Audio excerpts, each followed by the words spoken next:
भारतीय सेना के उप सेना प्रमुख, क्षमता विकास एवं संधारण, lieutenant general Rahul R Singh ने ऑपरेशन सिंदूर के दौरान चीन, पाकिस्तान और तुर्की के गठबंधन को बेनकाब किया है।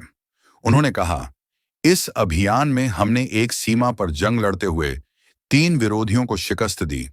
साथ ही उन्होंने यह भी कहा कि इस अभियान के जरिए देश के शीर्ष नेतृत्व ने पड़ोसी देशों समेत सभी को एक साफ रणनीतिक संदेश दिया है कि अब पहले की तरह आतंकवादी कृत्यों को सहन नहीं किया जाएगा।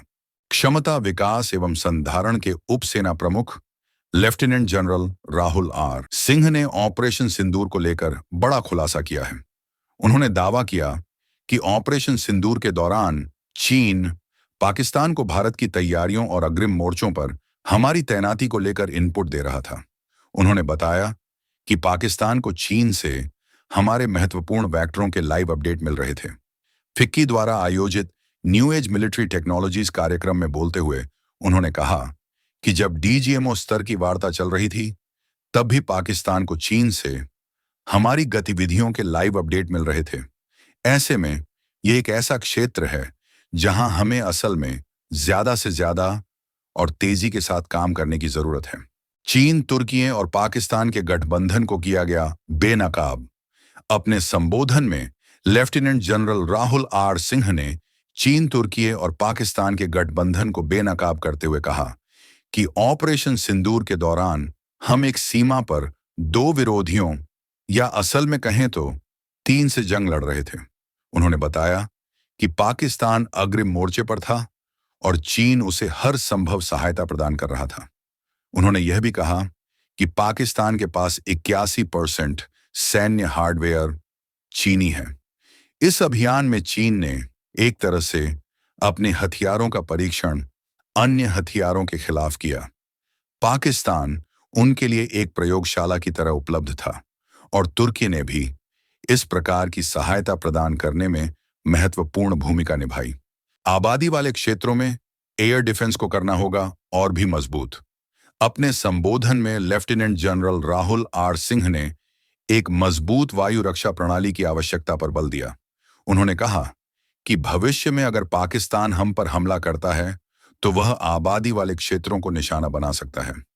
इस बार पूरे ऑपरेशन के दौरान एयर डिफेंस और उसका संचालन बेहतरीन रहा, लेकिन इस बार हमने आबादी वाले क्षेत्रों में एयर डिफेंस पर ठीक से ध्यान नहीं दिया और अब भविष्य में हमें इसके लिए पूरी तरह तैयार रहना होगा। आखिरी घंटे में तय किया गया कि 21 में से किन 9 ठिकानों को निशाना बनाना है। फिक्की द्वारा आयोजित न्यू एज मिलिट्री टेक्नोलॉजीज कार्यक्रम में बोलते हुए lieutenant general Rahul R Singh ने ऑपरेशन सिंदूर के परिणामों पर भी बात की। उन्होंने कहा कि इस अभियान से हमें कुछ अहम सबक मिले हैं। उन्होंने बताया कि पड़ोसी मुल्क में टारगेट की योजना और उनका चयन कई स्तरों के डेटा पर आधारित था, जिसे प्रौद्योगिकी और मानव खुफिया जानकारी की मदद से इकट्ठा किया गया था। हमने पाकिस्तान में कुल 21 टारगेट तय किए थे जिन्हें निशाना बनाया जाना था, लेकिन सेना की कार्रवाई से ठीक पहले आखिरी घंटे में तय किया गया कि उन 21 में से किन 9 ठिकानों को निशाना बनाना है। इसके बाद एक सुविचारित निर्णय लिया गया कि दुनिया को सही संदेश भेजने के लिए हमारी तीनों सेनाओं का यह दृष्टिकोण होना चाहिए कि हम वाकई में एक एकीकृत बल हैं। लेकिन दोस्तों, आपको ये जानकर सीना चौड़ा हो जाएगा कि भारत ने पाकिस्तान को उसकी औकात याद दिला दी। छठी का दूध क्या, पुश्तों तक याद रहेगा ये करारा जवाब। अब पाकिस्तान हिम्मत करने से पहले एक नहीं 1000 बार सोचेगा और तब भी कांप उठेगा। अगर आप भी भारत की इस ऐतिहासिक कार्रवाई पर गर्व महसूस कर रहे हैं तो अभी के अभी कमेंट में जोर से लिखो, जय हिंद, भारत माता की जय।